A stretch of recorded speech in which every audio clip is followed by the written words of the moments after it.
Hello and welcome to TCG Buzz. My name is Jacob, and as always, I'm joined by the wonderful Rhydon Vasse, aka Speed Robo, and we've got a wonderful guest today, don't we?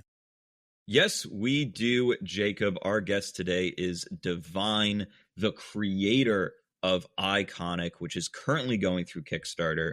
I've taken a look at the game. The artwork is gorgeous, and the gameplay is quite interesting, but I will let him explain that to you further, especially since we're going to be talking about the games that Divine and I have created today, as today's topic is all about taking your favorite games and taking mechanics from them, remixing them, and creating something entirely new. Isn't that right, Divine? Correct. Yes. That's what I was told we're here for. So I'm ready for it. I think there are a lot of indie game designers out there who are kind of shy about the fact that they've taken ideas from other games. Like, there's kind of the opposite as well, where it's like, I have made Magic the Gathering, but it is Magic the Gathering with blackjack and hookers. But there are also a lot of people out there who I think really strive to make something completely unique. No. I've never made a game that's like kind of like this other game or that other game. My game is totally unique. It was born out of the cosmos, completely unique, no inspiration, no nothing, because I am a genius and I don't need help. Yeah, I get that all the time in my line of work. It is genuinely shocking how many like first time game developers come to me, show me their game, and are like, "Oh, I don't know if this will sell. Is it unique enough?" And so often I have to say that, like, if you're worried about your game being unique, you are genuinely worried about the wrong thing. You need to focus on making a fun game first. And if making a fun game, especially if you're a first-time developer, means that all you really end up doing is creating, Duel Masters clone number 58, that's fine. You're still going to learn a lot about the business that way, and your game will still be like enjoyed by the people that enjoy it, regardless of whether it's unique or not. Yeah, I totally agree. Eikonic is a game that when I first saw your cards, I'm like, I think I'm picking up on a couple of your inspirations. Right. I mean, by like your frame design and everything, I was getting some vibes from one of my favorite games of all time, the Naruto CCG. And I had to like ask you, I'm like, so good. I had to ask you, like, is that a game you intentionally were like vibing off of somewhat? Absolutely. So when Iconic started development, no one had like touched those mechanics in years. And I was just wondering, like, if Bandai's not going to bring this back, I need to kind of do my own sort of love letter to it. But I wanted to do a spin. I'm a big Duelists of the Roses fan, so I wanted to do something with those kind of mechanics. And I was playing Records of Agarest War, and they had this really cool mechanic where, like, it's a strategy RPG where, like, you set your units on the field, and if they're in certain spaces, they kind of link up and do these cool combo attacks together. And I wanted to replicate that in the card game, and the Naruto system just kind of made sense, because that's where I got the idea for Buddyfight Compass to begin with, was that Records of Agarest War game. No, I know exactly what you're talking about. I mean, so often in my career, I've seen like mechanics or archetypes or styles from one card game, and I'm like, oh wait, that would actually work really, really well in this other card game system. Like, one good example from my sort of design past is I did System Gate, which is flat out, straight up a spiritual successor to Future Card Buddyfight. Like, I've never been shy about that, never hid that. Started working on it after Bushiroad canned the game, and it was obvious, the company was never ever going to bring it back in that form. So one good example of that is Shadow Paladin / like Tachikaze from Cardfight Vanguard is an archetype that's all about like eating your own units, dealing damage to your own units, sacrificing them. And I never really felt like Buddy Fight had a world or a flag that really explored it all that much, like 100 Demons kind of, but it wasn't the central focus. And so that's what I did when I introduced the Mars planet to System Gate, is I really wanted it to feel very Shadow Paladin-esque. I haven't played Buddy Fight, so I don't have Oh, a fan. dude, I have great news. You should. It's awesome. Like it is so good. Like I really think Buddy Fight, just from a raw like mechanics standpoint, has some of the best, most solid mechanics I've ever played in a card game, especially how it handles resources in the form of gauge, where Right. it's got its like sort of dual masters, any card in your hand can be land system. But when you put it into your resource zone, you draw an additional card off of it. There's another card game that recently came out that we're pals with, Echoes of Astra. I guess it's not out yet, but it's Kickstarter's wrap. Yeah, super successful Kickstarter. Yeah, no, it did great. It did great. I'm really happy for those guys. Yeah. They knocked it out of the freaking park. Yeah, they killed it. Yeah, but they use like a very similar system but it works more like Magic's Land. But when you do play a land, you draw a card, and I think more games should just do that, right? Like I think more games should riff off of that because it makes it so much more fun. You're not, hurting yourself for doing your once per turn resource gain, but you still have like that choice of what card do I not need this turn. Right. Yeah, it's like a single card mulligan every turn. Right, exactly. It's so solid. But you said you're a Duelist of the Roses fan, which is freaking awesome. Dude, I fuck heavy with Duelist of the Roses, okay? That game is sick. And so, having like a physical version of that, I think that's a sweet idea. I really do. I was a Falsebound Kingdom kid. Okay, listen, you liked the shitty one, that's fine. Yeah, I didn't say I Falsebound liked Kingdom. it. Is I that just the said I GameCube had one? it. Yeah, it's a weird one. And it like Yeah. turns into like a turn-based RPG when you Yeah, get in the it battle. does. It's like RTS-esque at times. It's a Yeah, weird I one. wish I played that one. I didn't hear about it until like this year. No, you don't. No, you don't. Okay, that game is so bad because it is the slowest, sloggiest RTS ever, with nothing going on the map, mind you. There's no like StarCraft action at all. It's literally you click and drag your units to the enemy castle that is on the opposite side of an empty blank field with no terrain, and you just fucking wait until they get there. And then That when is your so units true. touch another unit, it goes into a turn-based RPG where your only option is one attack. Option list over. that part is crazy. I didn't play too much of it because I was, I got it when I was like, I don't know, 7 or 8 years old, and I did not have the attention span for it, despite being a huge Yu-Gi-Oh fan. So you definitely got the better game of childhood than I did. How the hell did they screw it up so bad? I don't mind them screwing up like that. I miss the days where Konami took the Yu-Gi-Oh IP, and because like Duel Monsters didn't really have rules like that at the time, they were just trying everything. And like I really wish they would go back to doing that. I recently was recording footage of random Yu-Gi-Oh games because like it's good B-roll for me to have when we're doing audio only episodes. It often fits, and I recorded me playing Game Boy Advance. What was it called? Destiny Board Traveler or whatever. Oh, Their Mario Party ripoff using God. Yu-Gi-Oh. Did you know that game's terrible? I didn't know it so existed. It's so bad. I think genuinely it's probably the single worst Yu-Gi-Oh video game ever made.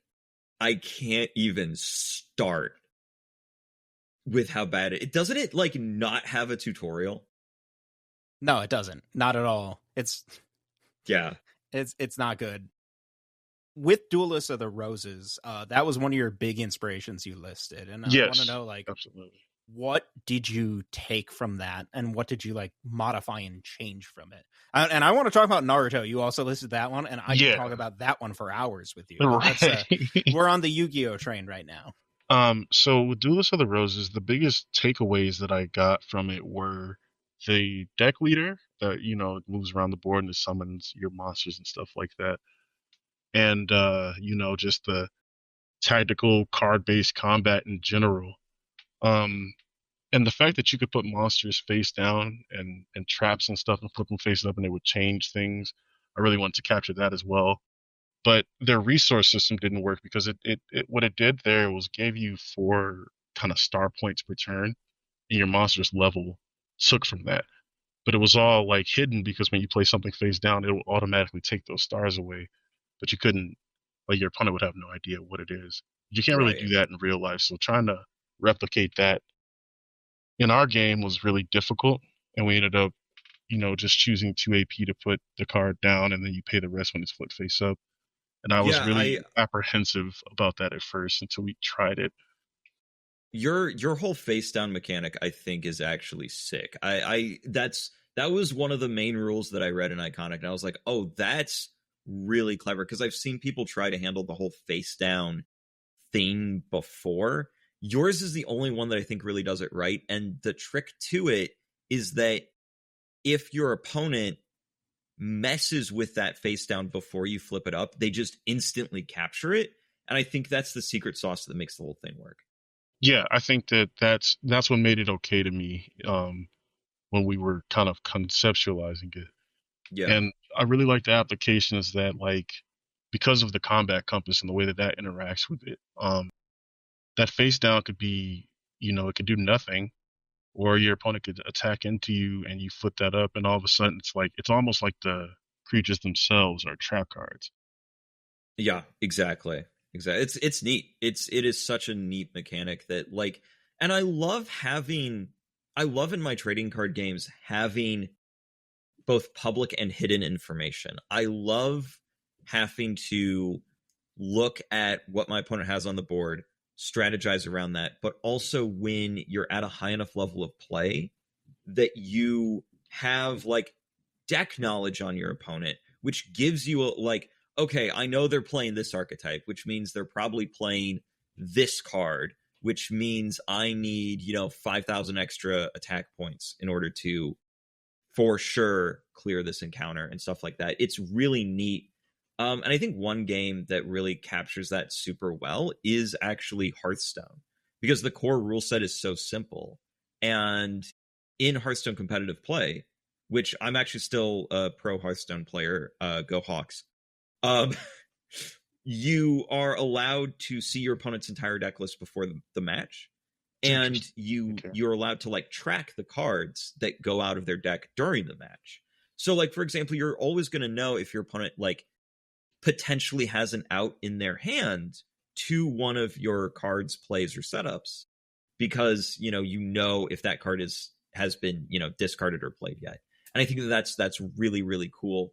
And honestly, you know what game designers out there, that's a mechanic that I want somebody to try and instill, the whole like Hearthstone competitive play deck tracking thing.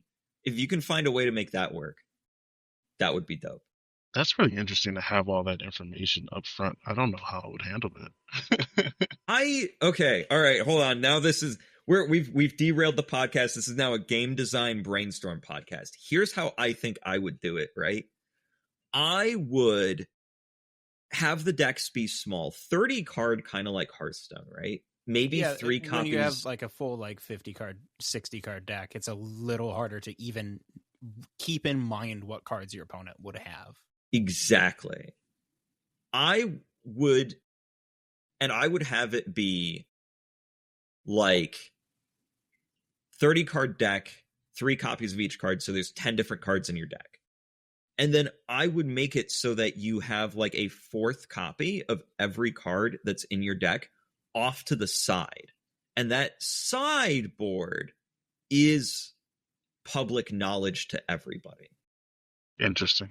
Yeah, that's probably how I'd do it, right? That could be cool. And then you could have like different things like interact with the sideboard too, right? Like maybe you could have things that like pull that like 4th copy out of the sideboard, and now you have a 4th copy of it, but your opponent already got to like check the sideboard, so they should remember that you have that card, something like that. Great. That could be sick. Okay, there you go. Steal that idea. I would need somebody to steal this idea. That's dope. So the mechanic that you mentioned, like the way that face down cards were handled was surprising to you, Rhydon, and that was the thing that you're like, oh, right. Yeah. The thing for me, and this is again, I am a old school Naruto CCG guy. Love that game. Made this game for you. I know, right? I spent many hours playing it. I truly love that game. It's got some of the most unique ideas and concepts of any game out there. Sometimes they don't all mesh well together, right? But it's got ideas for days. But one of its core ones, and it's probably the most visually iconic of the game, is the fact that iconic. Whoa! Roll credits. Is you have two different sets of stats depending on if your unit is healthy or wounded, and like you would turn your card sideways to denote it's wounded and read those stats instead. Yeah. Well, you do that, but the big twist, the thing that made me go, "Oh, that's kind of neat," was the fact that your board movement is determined by that. Right. Yeah. The area of effect on units changes with the compass, and that's what actually, like I said, I was trying to replicate that Records of Agarest War in a card game, and because I couldn't replicate like the way that they did their combos and stuff together, in a physical environment without a lot of finagling that just seemed unwieldy, I was like, I think the team system from Naruto will work really well here. And then I thought about the injured status, and I was like, oh, the compasses, like, because the compasses were already there. I'm like, dude, that would change with that. That would be like, that could be a really cool interaction. And then like I said, that was the foundation of the game. Dude, that's awesome. Yeah. I think so many of the best games out there that actually do come off to me as like fresh and unique is when somebody, chooses their foundational mechanic as a hybrid between two different other games. I really, really feel like those are a lot of where the best games come from. Right. What I really like that you just said was you already had the game in design and you felt something was missing, and then you searched in your mind palace through all the games you played, and you're like, this one works, right? Yeah, that is something that we have both done like over and over in game design. I think, oh my God, we literally did it in Junk World like 3 times. Yeah, let's talk about that.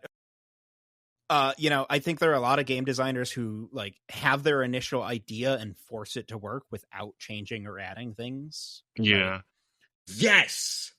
And at first, I was super apprehensive to just kind of copy Naruto as heavily as I did in Iconic, and I was changing stuff arbitrarily. Like I made the stats like attack and defense at first, and I was just changing stuff all over the place just to be unique, and it just wasn't working. I was just like, what if I just accept the fact that this is a love letter to Naruto? Yeah. And right along with the unique mechanics that we've got, and it ended up being something like playing this and playing Naruto. Like, it's reminiscent, but they don't feel the same. Yeah. Could not agree harder to both of you. You're both spitting. And like, I feel exactly the same way about System Gate. And I will be, the first in line to say, like, System Gate is a dead-ass buddy fight knockoff. Like, straight up. But I've seen old buddy fight players that are used to buddy fight jump into System Gate tournaments and get slaughtered by people that have only played System Gate and never touched buddy fight, because the pacing, even just the pacing and the tempo of the two games is so different. Buddy Fight is a game where you set up, like in Yu-Gi-Oh, where you like set up your wall, you set up your board, and you ask your opponent to break it. You dump your entire hand on the table turn 1. System Gate is not like that at all. You have to hold and conserve your resources and know on which turn you're going to use it and which turn you're going to drop the nuke. And if you blow through your cards immediately in System Gate, you are going to get your ass kicked. And that one tiny little changes like so much about the game and about the context. Like, one thing that I screwed up in System Gate was I kept the value of soulguard, which was a keyword in Buddy Fight where you could slide cards underneath your other cards, and then if that card would leave the field, you just discard the cards underneath it. Got it, cool. I kept the value of that the same as it was in Buddy Fight, but in System Gate, soulguard became a much, much more valuable keyword because keeping material long-term is actually good and worthwhile in System Gate, whereas in Buddy Fight, it just literally doesn't matter. Right, because the pacing is so different. That makes sense. Exactly, yeah. So, that was, and we've been dealing with that, like, oh, soulguard's way too good monkey on our back for the past 5 years, frankly. You know, sometimes you get inspiration in weird places when you're in the middle of game design. Like you mentioned with your like, okay, we're adding Naruto to this, Yeah. right? Sometimes you're searching for a solution to a problem in game design, and you find it in your previous experiences. Here's a really weird example from my own game design history with the game Junk World, where actually it was heavily inspired by a game, and then I actually dialed it back. Right. Which was its combat system was meant to be really simple, but something that you could build off of, almost like a draft archetype where you could focus on specific areas of the resource pool and build those up.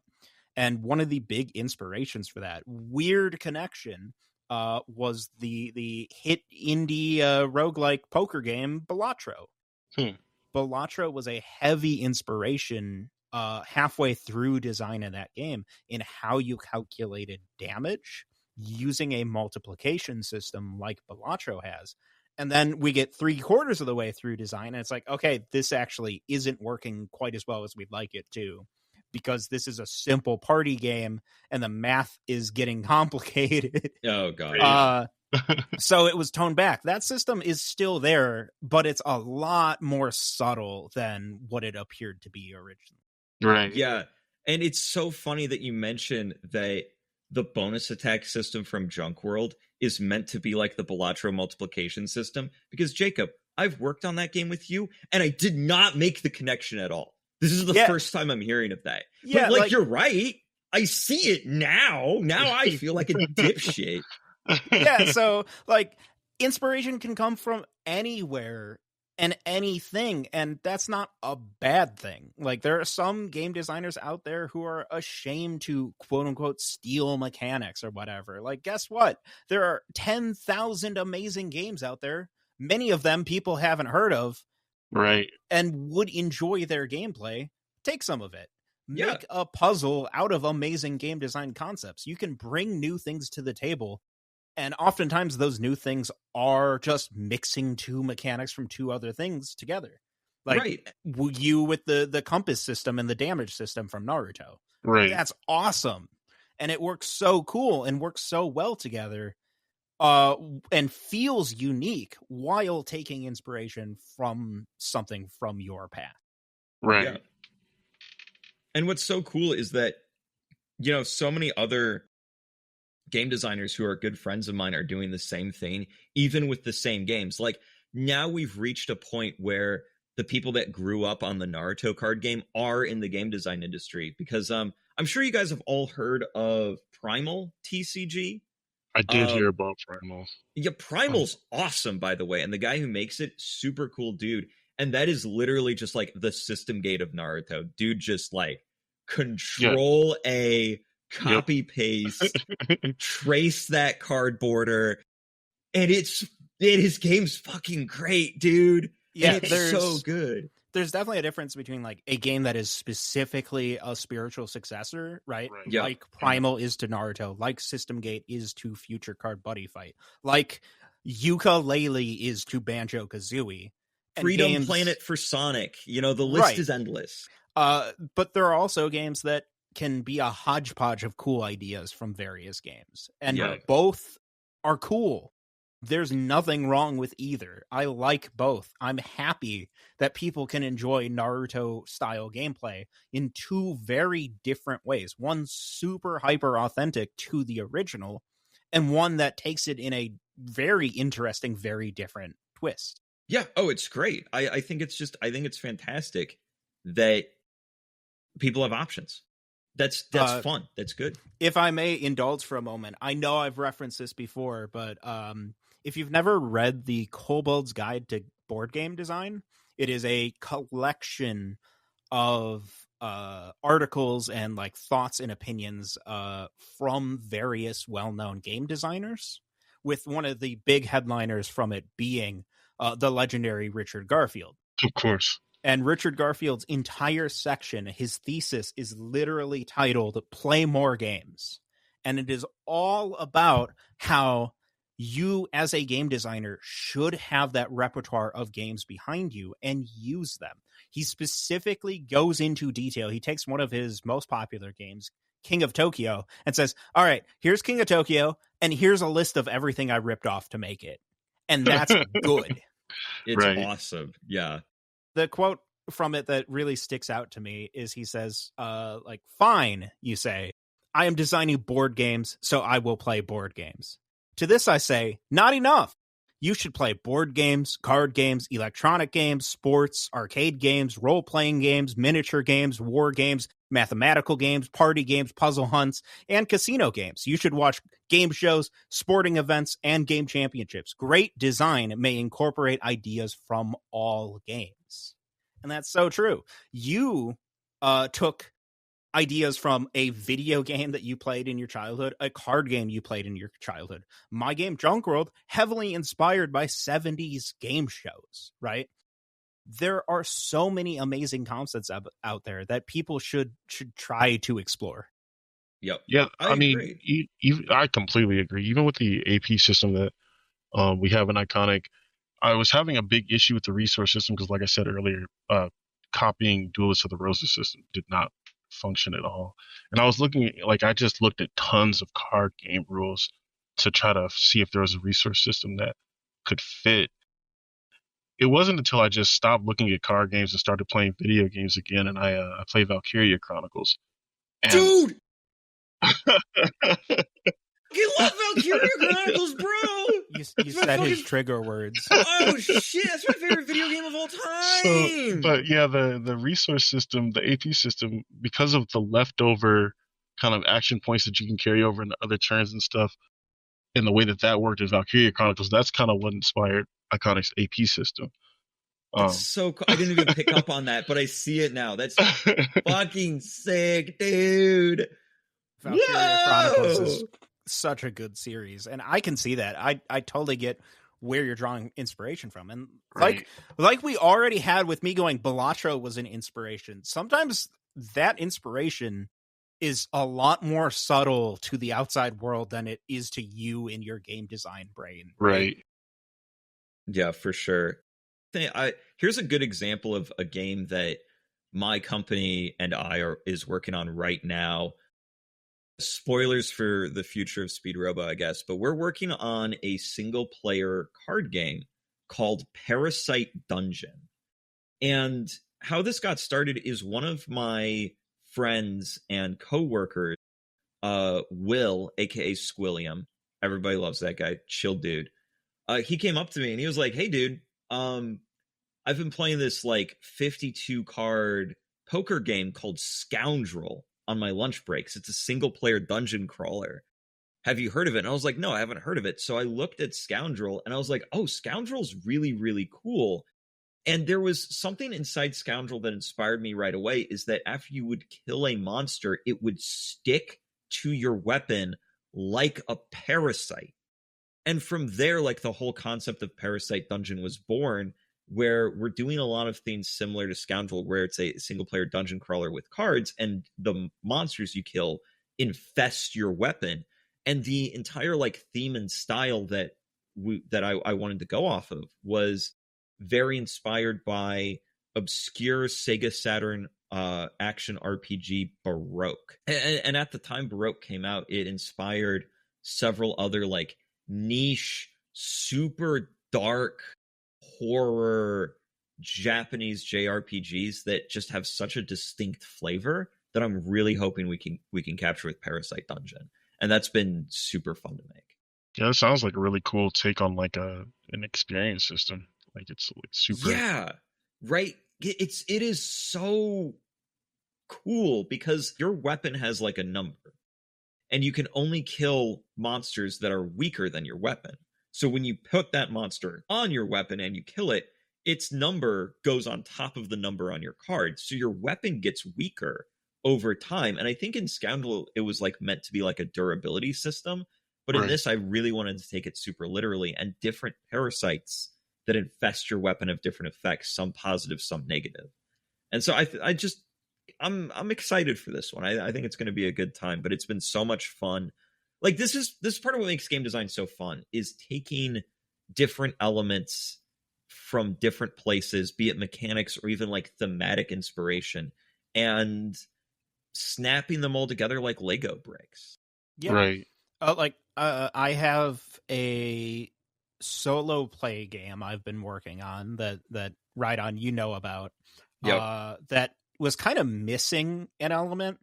You know, it's still fairly early in development, but it's going real well. But I felt there was some core mechanic missing to it. And this is like a simple single player, small deck based, like solitaire style game. But I'm like, you know what? I need to steal this mechanic from a popular trading card game. It has nothing to do with that style of game, but a particular like resource system was relevant. Yeah. And I was like, whoa, this in completely different context of genre works wildly different and actually feels a lot better than it did in its source material. Right.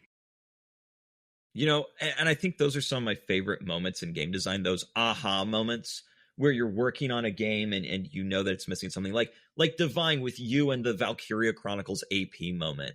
And one of my favorite recent aha moments is when Jacob and we were working on Junk World, and I remember we had 2 of these, and you know, we figured out the theme. We wanted it to be an intergalactic game show run by aliens that, you know, abduct the different contestants against their will. And I had an aha moment, and I was like, oh, I don't know if Jacob's going to go for this. And I very like sheepishly present to him, hey, Jacob, if we're going to have people from different planets, do we maybe want to include some characters from my other games? And Jacob's immediately like, yes, that's the solution. That's it. Yeah, and then I picked on you for thinking I'd ever say no. No, that was awesome. And then we had a second aha moment where we were working on who we wanted to be like the announcer type characters, the mascots for it. And this was such a team effort, because like the day we were having this meeting and discussing this, like the day before, Caleb Nelson, one of the developers that we work with, he made Necromancers. Shout out to Void Bandit. Shout out to Necromancers. He doodled up like character sketches of our mascots Bolt and Volt, and gave them like distinct personalities underneath. And I remember Jacob saw that and was like, so this is just them. This is just the announcer characters. And I'm like, yeah, oh, we had planned originally to make original OC characters for it that fit the vibe. And I was like, hey, you already have the perfect characters for it. And then, you know, again, game design can often be super collaborative. Yep. Caleb was the initial inspiration due to his artwork, right? And then I was like, no, this is what I wanted. Is that cool? And you're like, yeah, absolutely. And then our main artist for Junk World, Saga, he took it upon himself to insert those funny little guys into every single thing he possibly could, because he loves drawing them so much, and gave them far more personality. And all of this happened just kind of on accident, just kind of naturally. And now at this point, I really can't imagine Speed Robo games without having Bolt and Volt around as those characters, as those funny little freaks. Like, they're just inseparable, and they feel like they've always been here, and that's so freaking cool. Like there's no world in which Eikonic doesn't have the compass system, right? Like, it feels just so like, oh, this has always had to be here, with the compasses and the rotating when cards are wounded, right? Like, it's like, oh yeah, that's it. It's what makes iconic. You'd think it's the icon combat compass. Yeah, it's what makes iconic, but it's just so cool to like hear from you, Divine, that like that mechanic wasn't, you know, refined and ready to go right at the start. And I think that's something that a lot of, you know, first time designers need to hear of. Don't get married to your first draft. So, like, just don't. Like, it's going to change, and it's going to get better over time. And that's the best part of game design.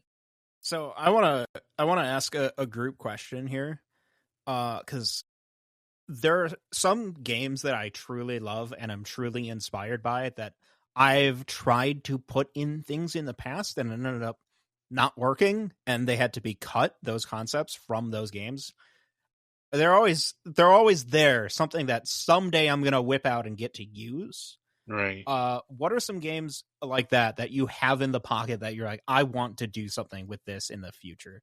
My example would be every game I make, I want to slip in some Slay the Spire. Yeah. Particularly, I love Slay the Spire's system of the enemy monsters putting cards into the player's deck to hinder them.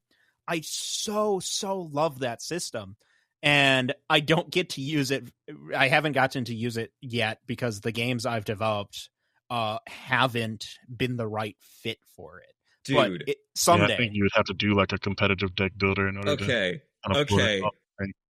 Jacob, I'm about to melt your freaking skull because AC Faust and I are literally working on a Splatterkins spin-off deck builder, and that is literally what the ink can do. Awesome. We're doing it. It's happening. But for me, I think my biggest mechanic that I've looked at in a game, and I've said, that's got to slide in my back pocket for later, I'm going to use that eventually, and it's going to be cool, is Digimon's Memory Gauge, which was originally Chrono Clash's Time Gauge. Yeah, that's an interesting resource system. It's an interesting resource system because it sucks so much ass, dude. It's objectively terrible. Like, all I don't like it either. I get it, but I don't. All it does is it encourages people to not play the damn game, because if you do, you give your opponent like so many free resources to just bollywop you. And I think that's and part of the reason why I've just had this in the back of my mind, but I haven't been able to implement it yet, is because I think it's a cool concept. I just think that every single time anybody's tried anything like it, it's wound up being terrible. And I want to try and maybe find a way to make it not terrible. And that's my hope for the future. I think it's a reasonable, or like it's a good ambition to have. I think the card design kind of goes a long way there. Like, Digimon's resource system didn't really feel good until the tamers that got you 3 memory no matter what at the beginning of the turn got popularized, and then it kind of promoted people actually playing stuff during their turn. Right. But like, if you have to band-aid your core resource system, I agree. I don't like it's like then just have it set to 3 at default, bro. I don't know. Yeah. It's a tough one. I get it. It's tough. Yeah. So Divine, what wacky ass shit have you seen out in the world of card games that you like when it's time for Eikonic 2 Elf Mommy Boogaloo, what mechanics are you going to be bringing in? So the biggest thing that I want to work into Eiconic's future, and the thing that I'm obsessed with in all media, like, I love fusion. It's my favorite. It's my favorite mechanic in Yu-Gi-Oh!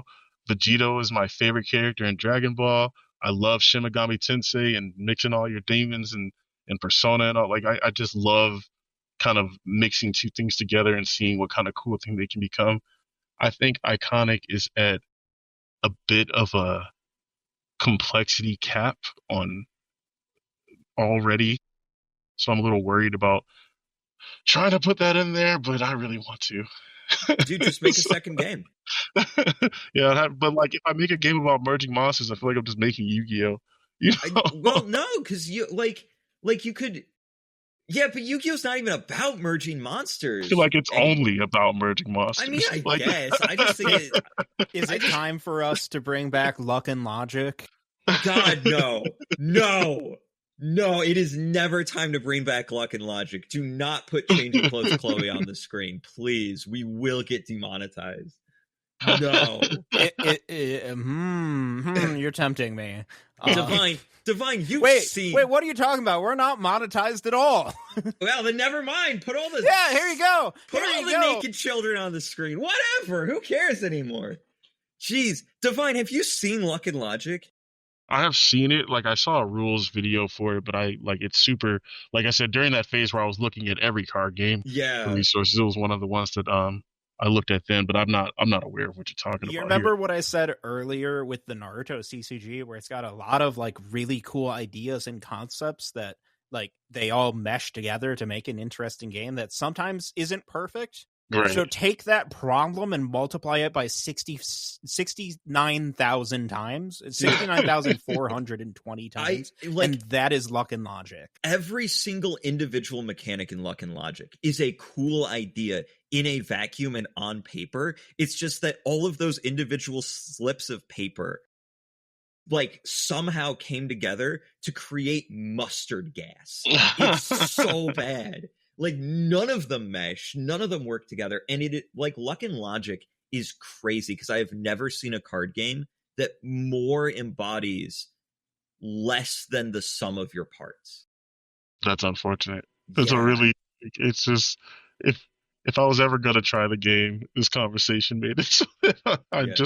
It is a great game to play to learn what not to do. Honestly, like if you're a game designer, that is one you should have on your list to try because it teaches you. I think the biggest lesson you can learn from it, the biggest flaw of Luck and Logic for me is that it has really terrible game flow.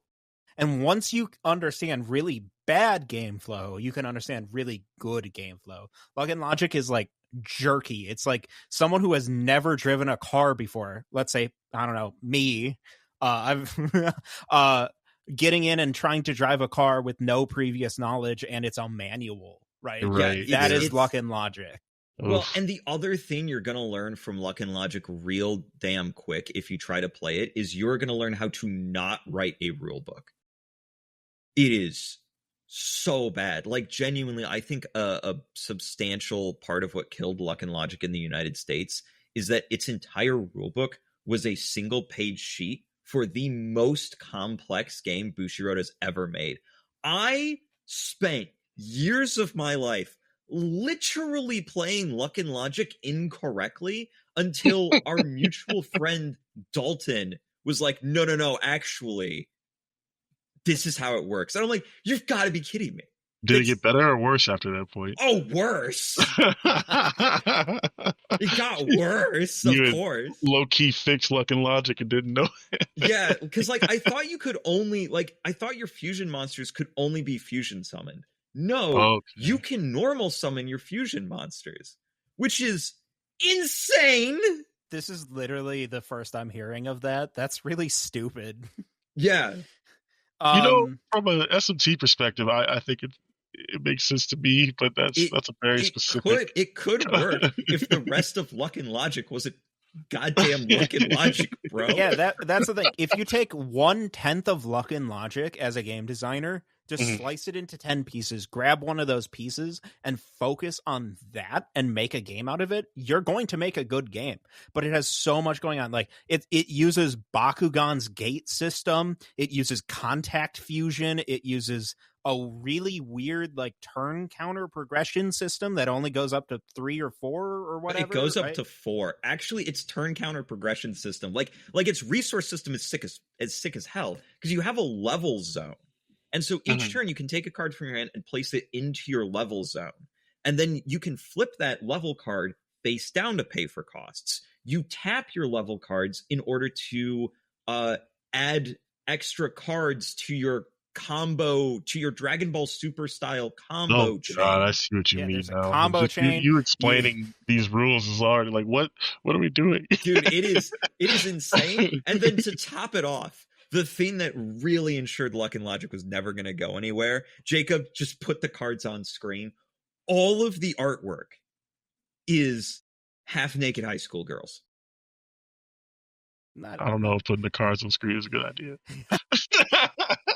All of it. 100%. Yeah, the game...